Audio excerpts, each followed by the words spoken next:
Welcome to the Fourth Row Podcast, your exclusive source for 2A basketball.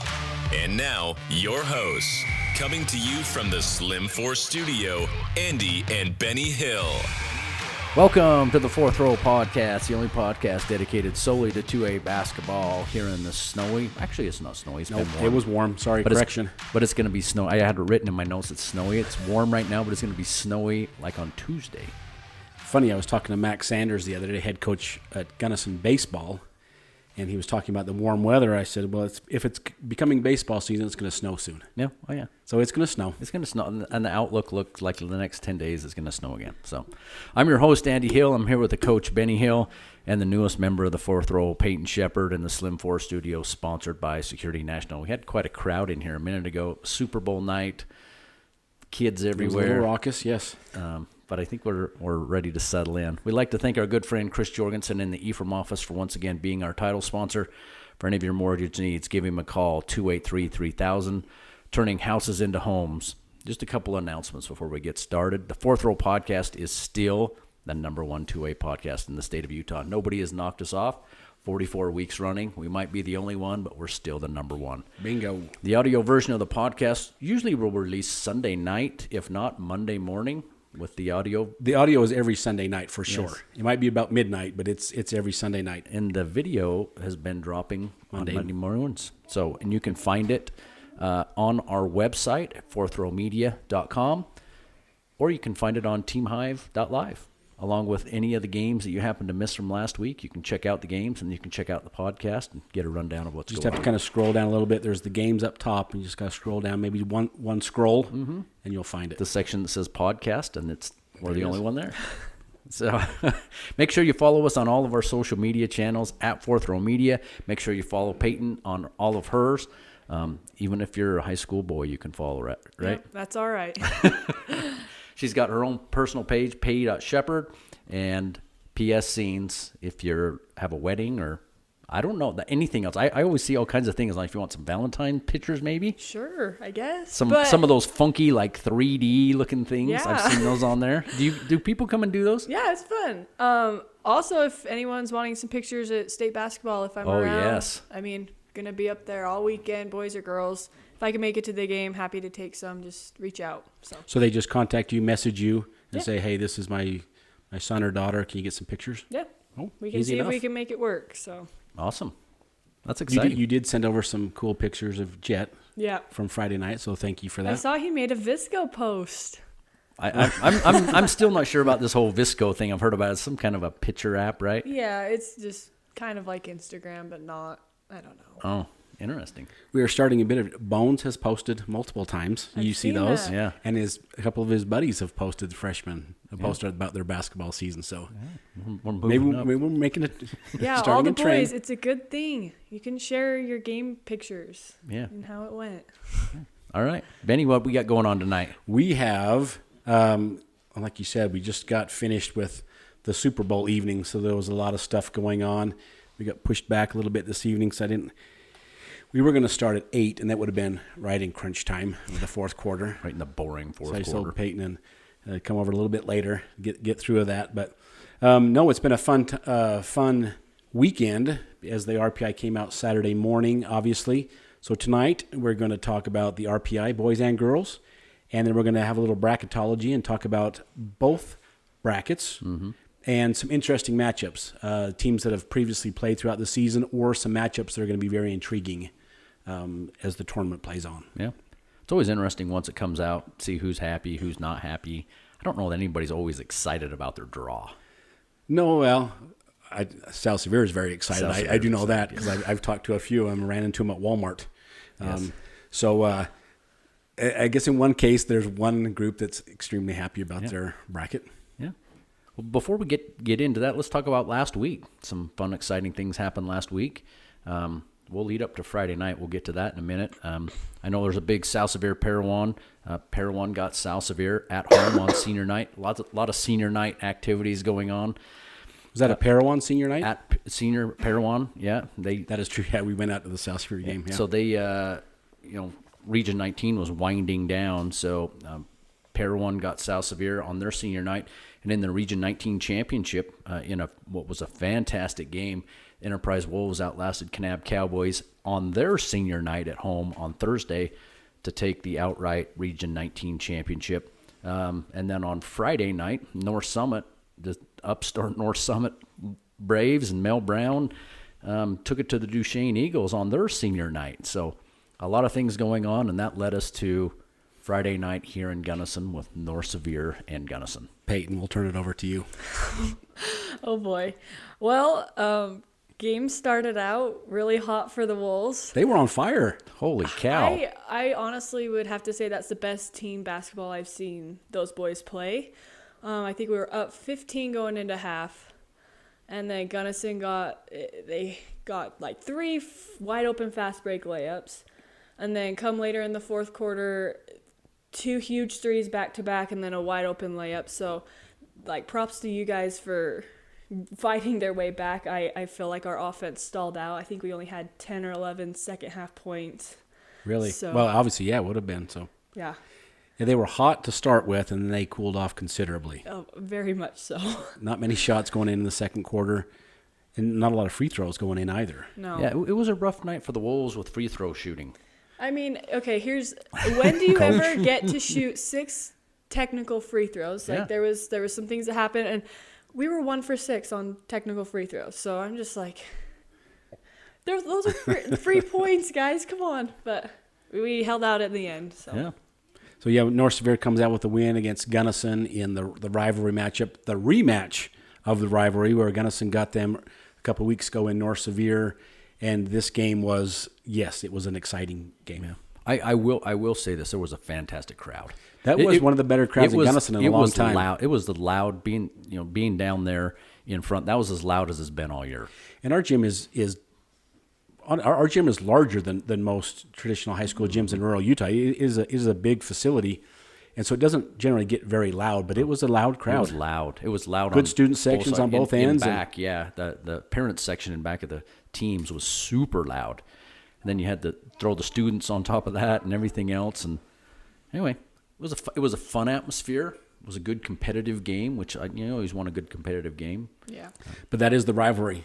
I'm telling you, you never know. You can. Gunnison, in my opinion, handled them relatively well in the first game, and then this game completely flipped it. So Yeah. Well, anyway, it was a fun evening of basketball. Yeah. So that led us up to the RPI reveal, the infamous RPI reveal that we wait all year for, that everybody plays for. And Saturday morning, I know I was checking my phone to see who was going to go. So let's talk a little bit a minute about the RPI, and let's start with the boys and let's go to the girls. Can I add one thing? Absolutely. What would have been different if the RPI would have been up Friday night and it would have just adjusted the next Friday morning, as opposed to taking it down for the entire week? Nothing. Interesting side note. I guess it adds the suspense. But I don't know that the suspense is really that necessary. If it's already been calculated and it's already accurate going into the last game, the point of taking it down. I still maintain if it's transparent, then why take it down? Well, it just seems one more thing for people to complain about. Yeah. Do you honestly think Enterprise and Kanab were going to throw a game? That's what I just don't understand. Or Gunnison North Sevier. Yeah. Like everybody at this point in the last week of the season, everybody wants to win. Yeah. Nobody's throwing games, and so I don't. Anyway. Sorry to be off that day. We'll talk about it another date. RPI comes out 9 a.m. Yeah. Peyton, what'd you see? Should we start with girls? Let's start with girls. Sure. Let's just roll through real quickly the top 10, how the top 10 girls shook out. Perfect. So 1 Beaver, 2 North Summit, 3 Kanab, 4 Draper APA, 5 North Sevier, 6 Parowan, 7 South Sevier, 8 American Heritage, 9 Duchesne, and 10 Millard. How did your Power 5 stack up to the RPI? Pretty good, Yeah. honestly. You had your Power 5 teams there up there in the top? Yeah, same with like dark horses. Top 7, including dark horses, are all there. So That's pretty good. Any surprises that you saw in the top 10 that you didn't think were going to be in there? Not necessarily, but here's an interesting thing. Parowan, I put them in my Power 5. I remember that, yes. Last week. They hadn't been there all year. They hadn't even been a dark horse, but they're on a 4-game winning streak in a very tough region. So they did move up to 6, which I think they were sitting around 8 or 9 before. So, I mean, seeing them go up to 6 was probably the biggest surprise. And then I look at Draper APA. I know they played Richfield last Tuesday. Richfield ended up getting the win, but they are number 2 in 3A, and the Baldwin girl on Draper APA had 41 points with 8 threes. So, huge game. That is awesome. Huge game. The team ended up with 13, and Richfield also had 14 threes. So, these girls were shooting That's bombs away. the lights out of the ball. So, Wow. And then I kind of look at the Kanab game. Kanab beat Beaver on their senior night. So, Beaver lost the very first game of regular season, very last game of regular season. But, I mean, you think if Beaver beats Kanab, Draper APA beats Richfield, there could have been a huge shakeup in that top 4. But everyone just kind of sat where they were, other than that Parowan switch. Interesting. The brackets. So now we roll over to our girls bracket, and we'll get these up. I got the boys up last night late. There's a boys bracket. If you go to the home page, there's a main slider. You can click on it, and it'll take you to a link where you can download a PDF that you can print off. And I'm here to say, in my humble but correct opinion, it's the best bracket out there that you can print off. Well, number one, you can actually understand what teams are which, and it's not this convoluted pseudo, I don't know what it is. All on one page or however. It's an absolute mess. Anyway, so you can go to the website and you can print off the PDFs for each boys and girls. Girls will be up tonight. They can download those. Yeah, let's go through the brackets. We did this last year, so what we did is we just named the brackets the top ranked team in each bracket. So let's start on the upper side of the bracket. The number 1 team, the Beavers, their bracket. How does that break down, Peyton? Honestly, both brackets on the left side are a lot of your private schools. And then once you get to the right side, there's more of the public, well-known, schools. So Beaver, honestly, I see him I don't want to say an easy walk to the semis, but they will play most likely Duchesne in the quarterfinals. We also have like Roland Hall, Mazer Prep, American Heritage. Other than that, not many top teams on their side. And then rolling. Can you hear Dash? Yeah, I can hear him. He's crying. Coach Shepard is he's the bouncer with Dash here during the podcast. So if you hear a kid in the background, that's just Dash. But yeah, no big deal. As long as you're not distracted, carry on. Yeah, So I what wasn't. about that 8-9? So you got American Heritage Duchesne game, which is the traditional 8-9 matchup that's going to happen. I don't know much about American Heritage. Isn't it funny that American Heritage, we haven't really heard anything about them at all? I know, and then until you get to this point, and then they're like number 5 for the boys and number 8 for the girls. And yeah, so they're like in those top middle average ranges. So, I mean, I assume Duchesne and American Heritage, well, they will because they both have a bye, right? Yes. Yep, so they do. So they will match up, and then whoever winner out of that is going to play Beaver. And then do you want to go over to number 2? Yeah, let's go over to on the opposite side in Okay. the upper bracket, so the North Severe Braves bracket. North Summit Braves. North Summit, There sorry. you go. I gotcha.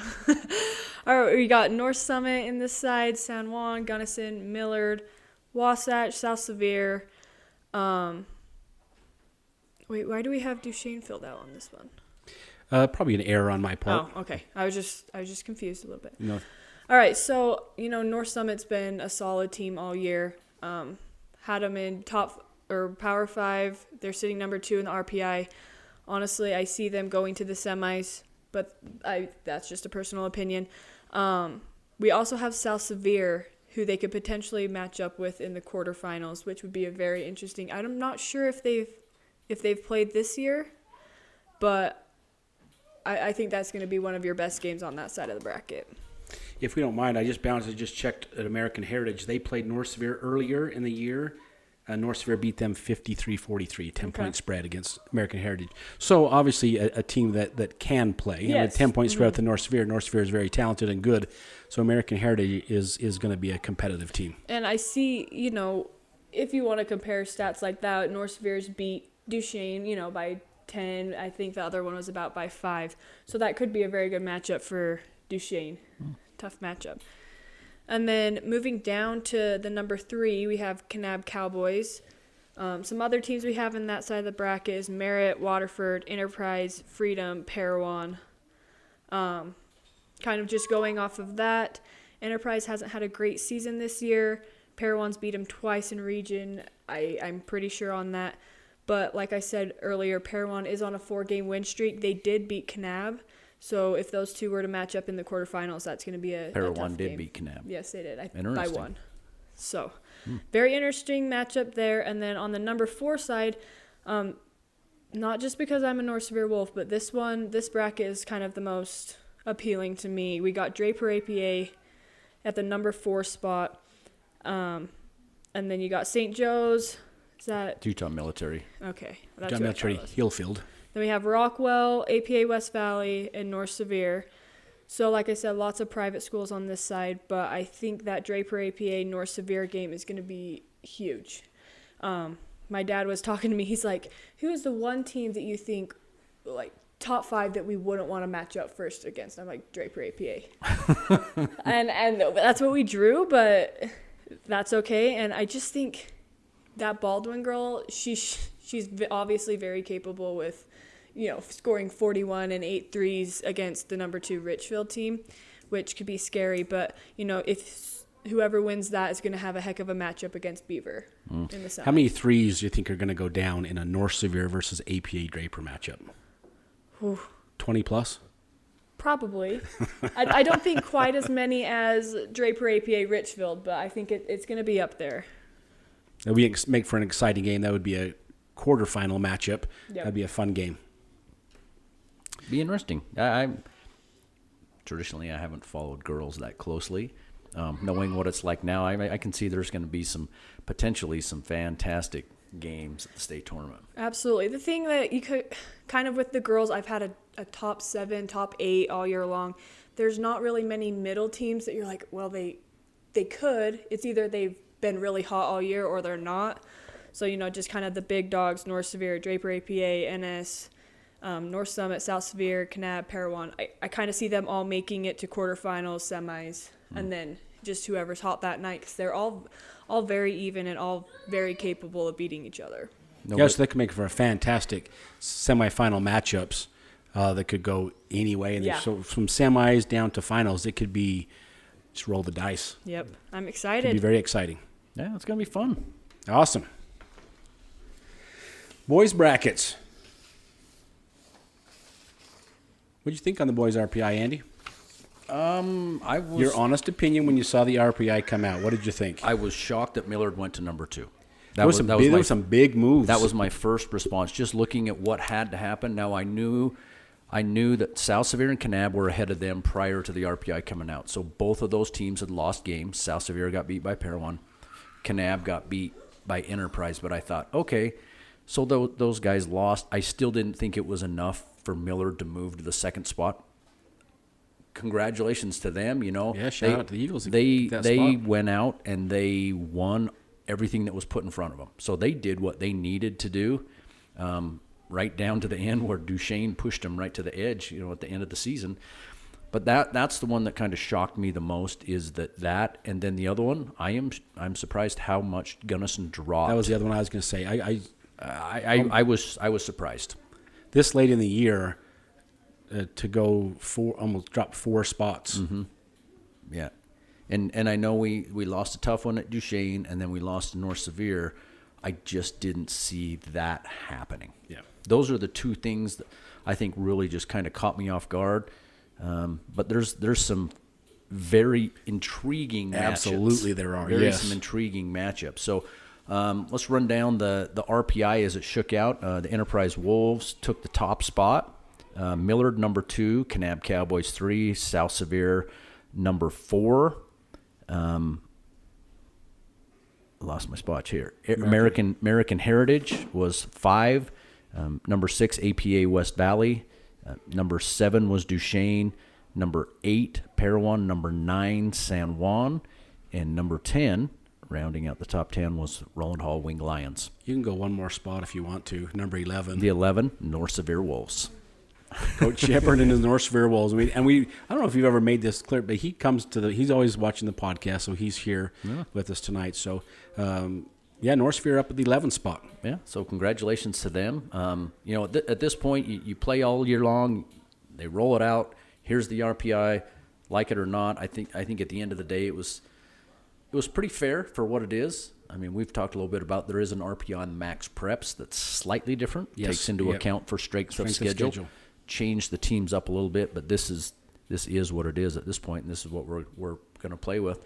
So let's talk about the brackets on the boys' side. Let's start with the number 1 Enterprise Wolves bracket. Number 1 Enterprise Wolves. You're going to have they have obviously a bye the first round. Then you're going to have matchups. You have Waterford. They will match up between Waterford, St. Joe's. Lower on the next brackets down, your 8 and 9 teams, San Juan, Parowan. This is the first most intriguing matchup of the brackets to talk about for boys. These teams in the same region, down in Region 19. San Juan has beat Parowan both times. Yep. Home and away, and this game will be in Parowan for the third time. Yeah. This one, of all the games, it intrigues me. Parowan's been up and down all season. I mean, they were number 1 in the Power 5 for 1 week. I mean, they shot to the top and then they disappeared. They beat everybody in the region straight, and then they almost lost everyone straight. And San Juan just never's really got going from last year, and they've won a couple games in region. They got Parowan twice, and then they've got Beaver twice, and they played a lot of the other teams really tough. But they've never just been able to really get it going. But this one is intriguing because if Parowan can get by San Juan, they've beat everybody else in that region, including the number 1 team, Enterprise. Yes. So that's why you look at this, and in this instance right here, I know the RPI is what we have to work with, but your number 1 team, their reward for being a number 1 team in the quarterfinal matchup, you could face Parowan. Which really, like you said, they've had an inconsistent season, but they could beat any team on any given night. It would not be shocking to see Enterprise playing in the finals. Yeah, so it would not. Yeah. So your number 1 team, your quarterfinal matchup, more than likely. We don't know. That San Juan Parowan's a toss-up. Have no idea where that's going to go. Yeah. So that's going to be the intriguing game for this top bracket on Friday night. Yeah, I think to your point, Peyton, like if you said, who's the 1 team you don't want to play, and you said Draper APA, my guess is if you asked Coach Randall, who's the 1 team you don't want to play right off the bat, he would probably tell you Parowan. And that's who he's getting. just because you just never really know what you're going to get, right? You might get Parowan that blows Kanab out by 30 points, or you might not get that Parowan on that night. You just don't know, and I think that's what's hard as a number 1 seed, in my opinion, is Parowan, just by virtue of where they've been. They're an 8 spot, but they're really not an 8 spot. Yeah, scary team right there. But that's a very intriguing matchup. Let's move over to the Millard Eagles bracket. Millard Eagles at the top. You got Millard facing the winner of APA Draper and Beaver. Below them, Roland Hall, Utah Military, Camp Williams, and the number 7 team, Duchesne. Anything here that stands out? Yeah, very much so. A potential Millard versus Beaver second-round matchup on Friday night. You never know in that play-in game, nerves, pressure, expectations for the higher-ranked seed, and Beaver coming in with nothing to lose. A great coach who's going to have a great defensive game plan. So that is going to be, in this bracket, the first intriguing matchup could potentially be assuming Beaver gets by APA Draper, which is not a given by any means. Mm-hmm. I'm just saying that could be a solid matchup there, Millard versus Beaver. At the bottom, Duchesne has the bye first round, and they get the winner of Roland Hall and Utah Military Camp Williams. Duchesne has previously played Roland Hall, beat them 71-53 early in the season. So if you move on, if things play out, just say, for example, if they play out Millard wins, Duchesne wins, we'd have a Millard-Duchesne for the third time as a quarterfinal matchup. That would be. I think that's huge. Yeah. That's probably, if I was Millard, Duchesne's obviously been the one in the region to give them the run for their money, and that could be a great game. So as a matter of fact, I went and pulled the stats from their past 4 games, past 2 seasons. Here's your scores for Millard versus Duchesne the past 2 years. And Millard has won all 4 of them, 65-60, 49-46, 62-58, and 52-51. So in 4 games, the average spread has been 3.25 games. Wow. 3.25 points. Wow. Spread difference in 4 games. Yeah, we've talked about matchups, and for whatever reason, Duchesne and Millard, they just match up, and it's interesting because they're very, the makeup of their teams is very, very different. Very different. You're right, and their styles are very different. Yeah. But for some reason, there's matchups. Sometimes matchups just don't match. Sometimes matchups collide, and in this instance, they balance each other out extremely well. So that is a potential. If Millard wins and Duchesne keeps winning, that quarterfinal game Thursday morning, it's going to be a dogfight. Yeah. that'll be the first one. It'll be a fantastic game. Let's drop down to the Kanab Cowboys bracket. Interesting. Kanab was 3 boys and girls. Yeah. In the brackets. Kanab is the number 3 team, matched up with them, the winner of Gunnison and Mazer Prep, the lower seeds here. And then we got our North Severe Wolves at the 11th spot against number 22 Freedom Prep. And the bottom team in this bracket, the 6th rank APA West Valley Eagles. I can see a couple interesting matchups here. Peyton, you want to talk about a potential North Severe APA West Valley matchup in West Valley? Honestly, for the Wolves, I think that was the best draw we. I don't know how you could argue with it. Yeah. There's no doubt about it. Yeah, that's why it makes it intriguing. It is a good second round matchup. You guys matched up with them a few weeks ago in West Valley, and it was not the greatest matchup. No, it wasn't. The first 3 quarters were really good. Our team just, for some reason, doesn't like to play the fourth quarter. I don't know, but they hit 3 or 4 big threes in the last 3-4 minutes. Put them up, open up that scoring gap. But I think that we have a chance. I would agree with you. For sure. For instance, I mean, APA West Valley has been winning a lot of games. They finished with APA West Valley 16-6, so they've won a lot of games this year. They have lost to the Bulldogs here as well. Mm-hmm. So they are definitely a beatable team, and it's a good matchup for the Wolves. I agree with you. Mm-hmm. Yeah, I would take that with a chance to go to the state tournament. I mean, given the situation right now, I think that's as good as you can expect. Going up in the upper half, our Gunnison Bulldogs will score off against Mazer Prep. I'm going to go out on a limb and say I think Gunnison will probably advance in that game. And that sets them up an interesting and intriguing showdown with Kanab. Kanab is what Kanab is, but Gunnison played Kanab earlier in the season, and up through 2 quarters, we were right there. I believe it was even at half, if not a 2 or 3 point spread at half. It ended up 68-40. Mm-hmm. Kanab started the second half, I believe, on an 18-0 or 18-2 run to start the half, which is essentially game over against a solid team like Kanab. But you are correct. Gunnison can make some noise. Yeah. So they, for a half, they played with them. John got hurt in that game in the second half, which hurt them. But I think it's still, at this point, you just never know. You got to go and roll it out. Those high-ranked seeds, pressure, expectations, home crowd, all the festivities, getting ready for that. Sometimes it's a distraction. So that's going to be it'll be a tougher matchup than 68-40, I do believe. Yeah. So that bracket could get very interesting. And then let's move over to the other bottom one in the boys bracket, the South Severe bracket. South Severe bracket at the number 4 spot, number 4 rank. They will be matched up the winner against North Summit and Merritt Academy. Down at the bottom, Rockwell versus Utah Military Hillfield, and the number 5 team in this bracket, the American Heritage Patriots. Mm-hmm. So this looks like the private school division here, minus North Summit and South Sevier. Interesting matchups. Potential South Sevier North Summit matchup. They played in the SVC early in the year, and that was a 64-58 matchup. Now at that time, North Summit was full strength. They played South Sevier to a 6-point game, and after this game they beat Parowan right after that the next day. So North Summit was full strength at that point, but North Summit they played them within 6 points early on. So I think it's still going to be a tough matchup. One of the things that South Sevier struggled with so far this season is the inside game.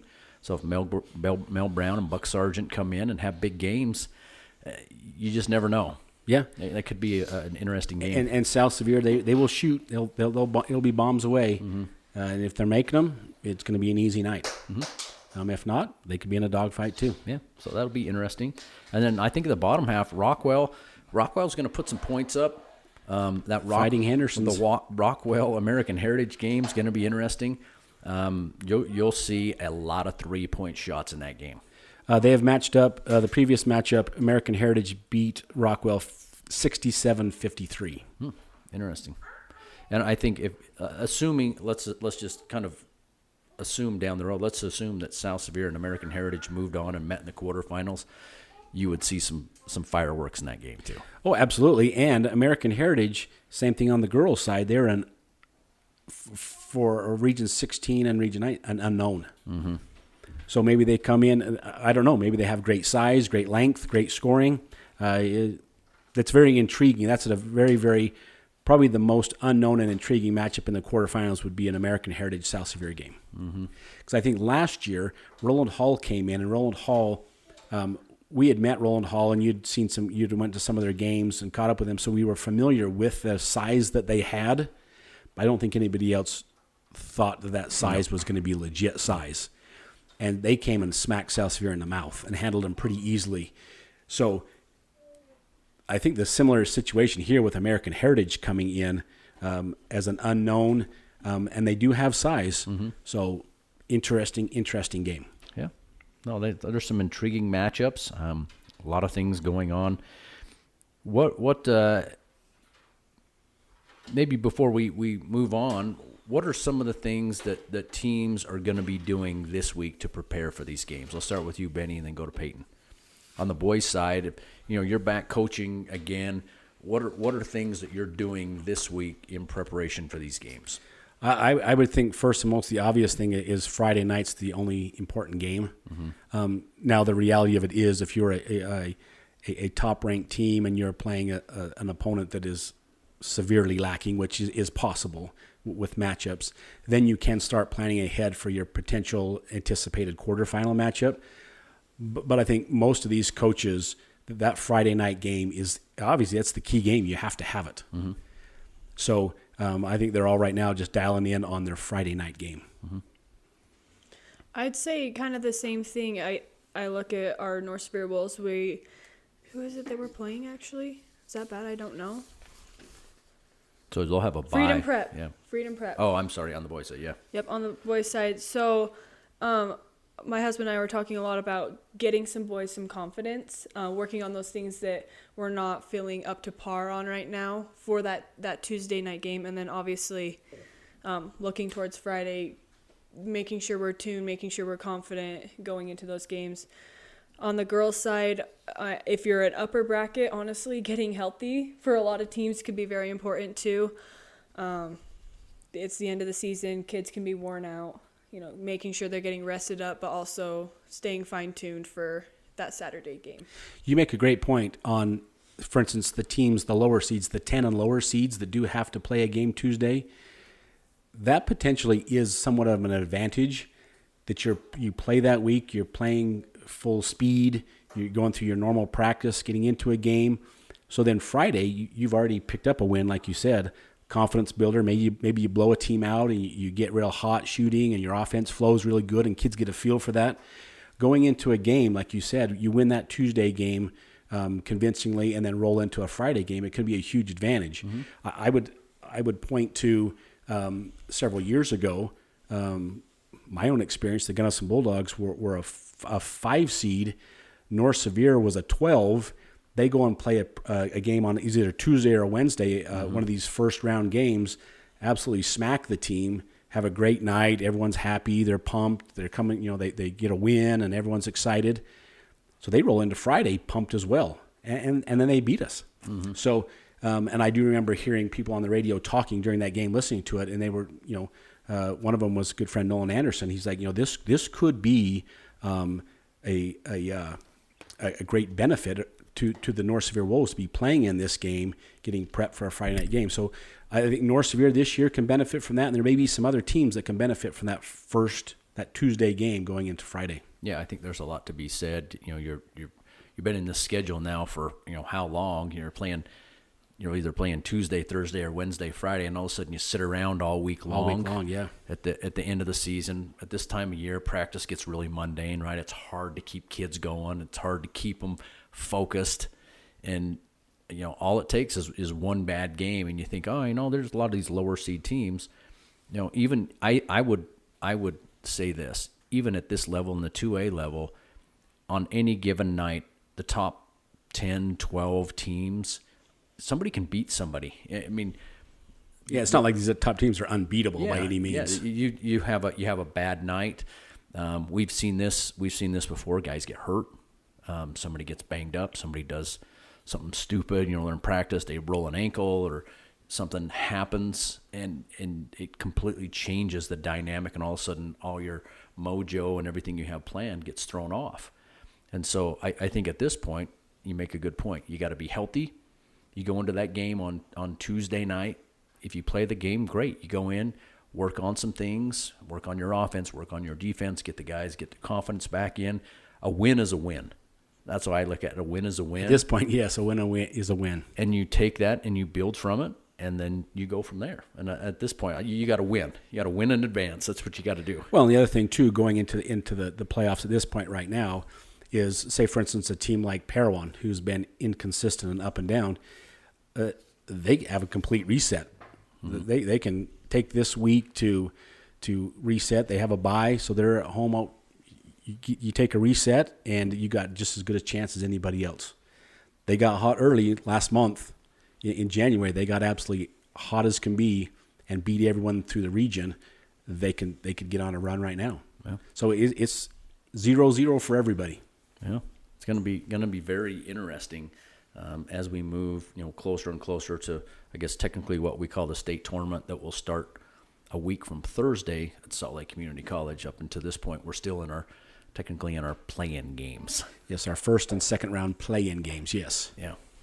So let's move into our segment that we call Inside the Numbers. Inside the Numbers is sponsored by Kimball and Roberts Accounting in Richfield, always supporting their South Severe Rams.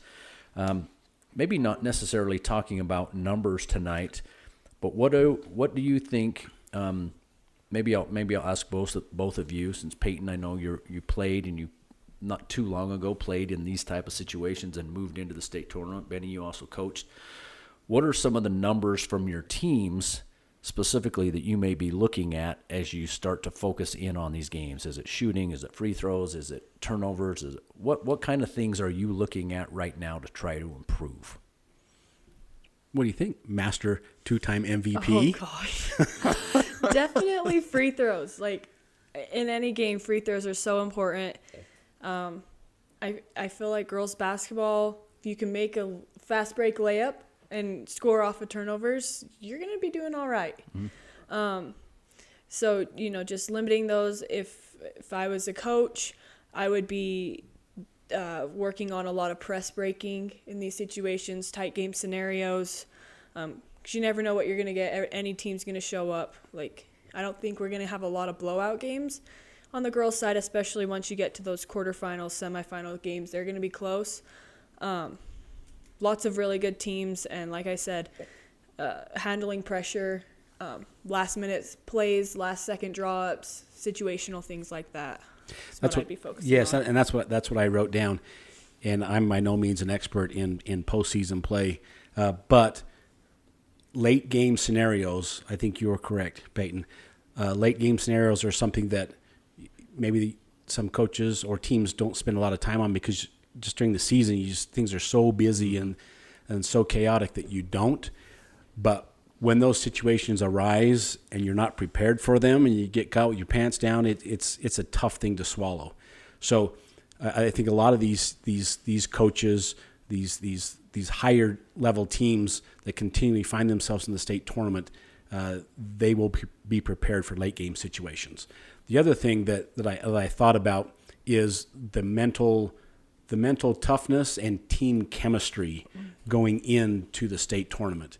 You can have dynamic players, schemes, offense, defense, athleticism, but if the mental focus is not there and the team chemistry is not there, when things get tough, you see meltdowns or you see non-execution in situations where execution is necessary. So I personally like to, when I go to these, like I said, I'm not an expert in coaching in the postseason, but I love to look at the eyes of teams and players and their connection with their coaches. Mm-hmm. And you can see if there's a connection there. And you can see if teams are communicating one another. That's another thing that I look at is how are they communicating on the court with each other and how's their coach communicating with them. You can tell a lot by that communication. Oh, yeah, you can see that. So I think the mental preparation of players going into this, knowing that these games, in all reality, high school basketball with ultra competitive, equally talented teams, the margin of error is so razor thin. Mm-hmm. It comes down to a possession, or it comes down to, as Peyton mentioned, a free throw. Those change those are the difference between wins and losses. So I think when players know that if things aren't going particularly well in the first quarter, just stay with it. Just keep grinding. Just stay with what your system is and keep going, because eventually ultra talented teams, it will all balance out in the end. Mm-hmm. So I think these top ranked level teams here, for example, I'm just going to pick on Enterprise at this point right now. The number 1 seed coming in, I don't know that Enterprise has lost maybe one game by double digits all season. Mm-hmm. If they have, I mean, you can go through and look and see. I don't think so. But they just stay with it. And they just grind games out. That Kanab game the other night, they were down multiple times, 6, 8 plus, and it's possession by possession. And so I think the teams that can do that and stay mentally tough throughout 4 quarters, those are the ones that are going to win. Yeah, and I think you both brought up a good point, is pressure. You see that at times when teams get to, and usually it's been at the SVC, but this year will be at Slick. It's different. When you get there, it's just different. It feels different. The atmosphere is different. We talked about some teams last year that were a little starry-eyed when they got there, and it was almost like the moment was maybe a little bit too big. Well, and for kids, it can be. It's you got a big place, and you got a lot of fans there, and all of a sudden it's like, oh wow, this is interesting. That's where I think this whole pressure thing. You look at a lot of these teams that put themselves in those pressure cooker situations. And I think Region 19, Region 16, they've seen a lot of those back and forth Millard and Duchesne games. Yep. The game the other night with Gunnison and North Severe, that thing was you could feel the intensity in the building. I talked to some folks that were at the Kanab Enterprise game this week. They said it was intense. You could feel that energy, and that's very hard to recreate. Yeah.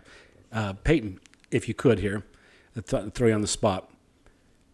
Could you talk about the difference between the first state championship you played in and how you felt as a player, mentally and nerves, versus the second one? Well, the first one I was a itty-bitty freshman going up against Riley Lyman from Enterprise. So let's compare the second and third, because those ones were a little better. That was junior and senior. Pardon me, you played 3 in championships. Wow. Yeah, we got smacked my freshman year. Okay, regardless, you get there as a freshman. Did you see the court? Yeah. Okay, you did see the court, and you said Riley Lyman smacked you in the mouth. And got you good. Okay, that even proves my point. How was the second one then? The more experience you get, it's a little less nerve-wracking, but like you say, getting in that environment, it's different, and you can't recreate that in practice. You just can't. But then, lost that one, come back the next year, and I feel like you can just look back on your season, look back at the work that you put in as a player, and have confidence, or you can be nervous.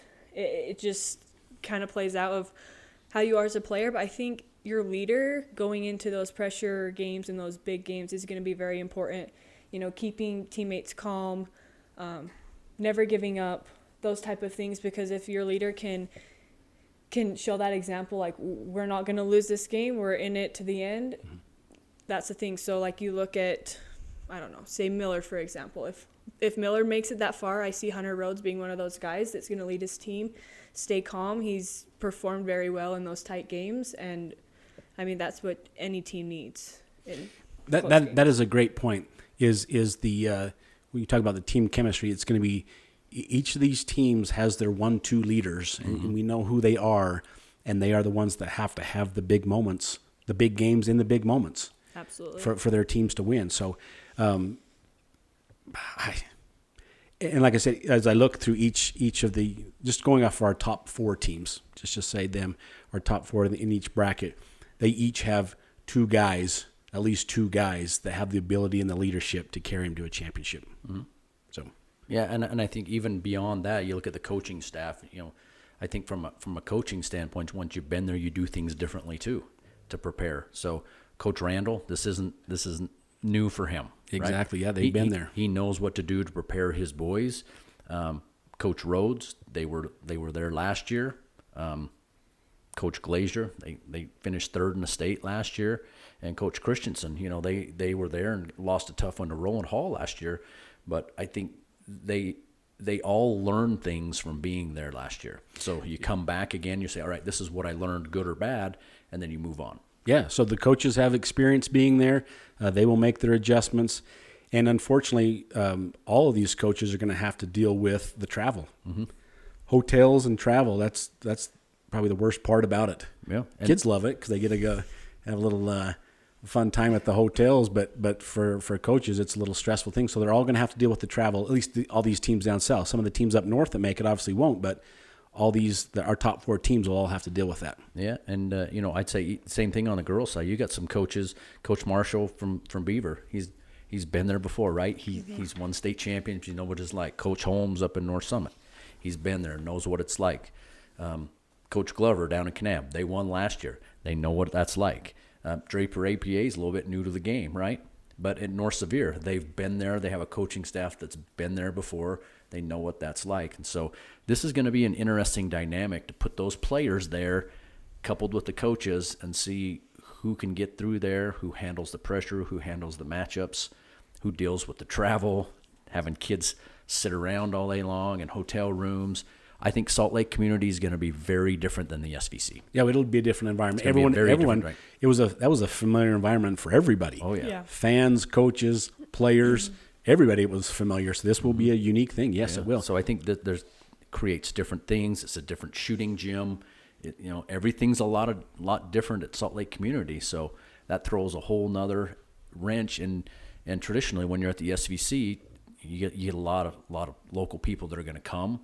I mean, if you're from Kanab or Beaver or Enterprise, that's a long ways to Salt Lake, and so it's going to be a different environment. I'm sure. interested to see, what kind of, you're still going to get that main support from people, right? But I do think it'll be a little bit different than at the SVC. Yeah. So the other point, as you guys were talking about teams here, it's no wonder that it just happens this year. And it's not a coincidence that your top 4 or 5 teams in both boys and girls probably have the most seasoned, experienced coaches on those teams. Yep, for sure. And that's why they're always there. They do a great job. Yeah, pretty exciting. Final thoughts for tonight. I know it's crazy. We've almost been on an hour. It feels like 15 minutes. Good thing we didn't schedule anything else, huh? I know, it's crazy how it just kind of fills the time up. Peyton, final thoughts for tonight, for this week. Yeah, so I'm going to just kind of backtrack about kind of what Ben asked me.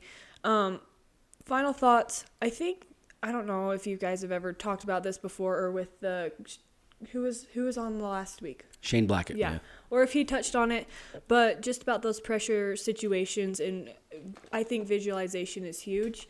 I didn't start doing that until my senior year, but if those kids can visualize, being at Salt Lake Community College, it's not familiar. I bet none of them have even played there, honestly. But visualizing making those big plays, visualizing getting past a mistake, hustling back after a turnover, those type of things, just, even just if they were to do that this week, I feel like that's something that they can do individually that's not in a gym that can help prepare them for, the next 2 weeks of basketball. That is a great point. Yeah, yes. Very good. Very good. So that just kind of came up. I think it's important.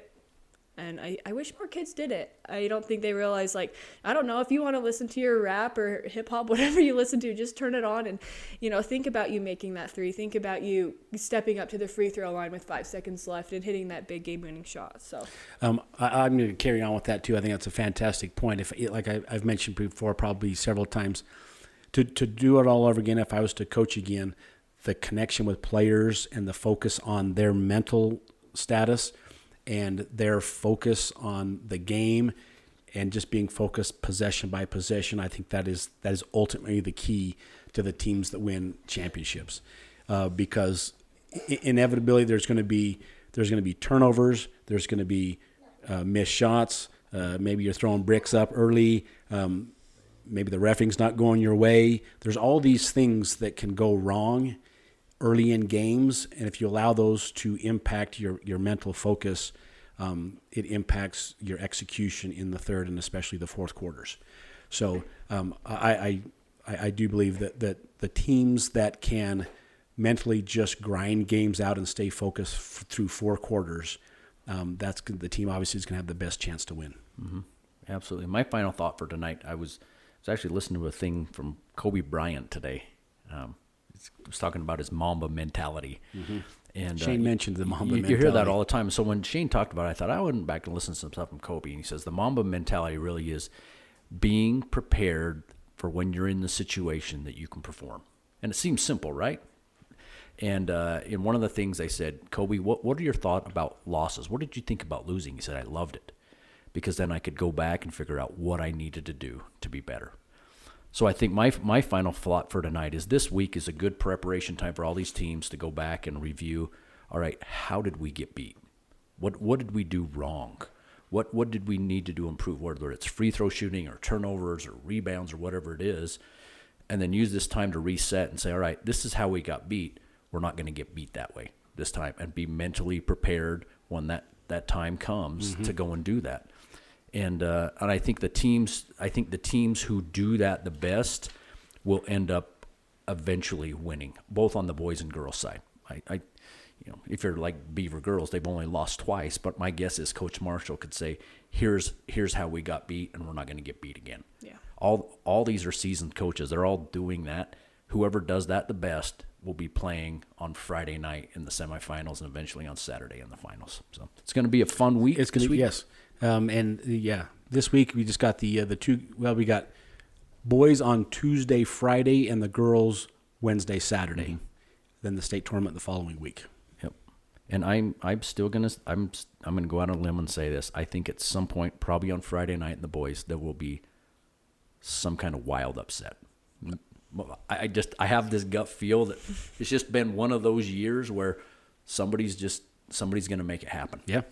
And on the girls' side, I think the girls are a little bit more set, a little bit more firm. I don't see a lot of upsets on the girls' side, but when we get to Salt Lake Community in a week from Thursday, there is a wide open tournament, and it's going to be a lot of fun. Yep. Is the 3A tournament up there too? I think 3A plays at SVC this year. Okay. Yeah, right. So they flip-flop. No, it's going to be a great 2 weeks of basketball. Yep. Well, we appreciate everybody joining us tonight. Thanks, Peyton, for coming over. You bet. I know Coach Ship, it was a rough night losing with the Eagles. Super Bowl was kind of a dud in the second half. Unless you're a Chiefs fan. Unless you're a Chiefs fan, yeah. You're a homie. I say I'm an Andy Reid fan. Yeah, I like the Kelty Reid. brothers, so huge fan of their podcast. It's fun to see them. It'll be interesting to get their take this week on the podcast to see how it was.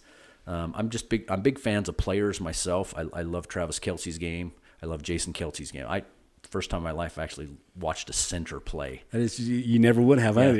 He was blowing some guys up tonight. It was fun to see that inside of it. So a lot of exciting things happen in 2A basketball this week. You bet. So for myself, for Coach Benny Hill, for Peyton, and for the Fourth Row, we're out. Thank you for spending your time with the Fourth Row. For more information, check out our website at fourthrowmedia.com or send us a message through any of our social media channels.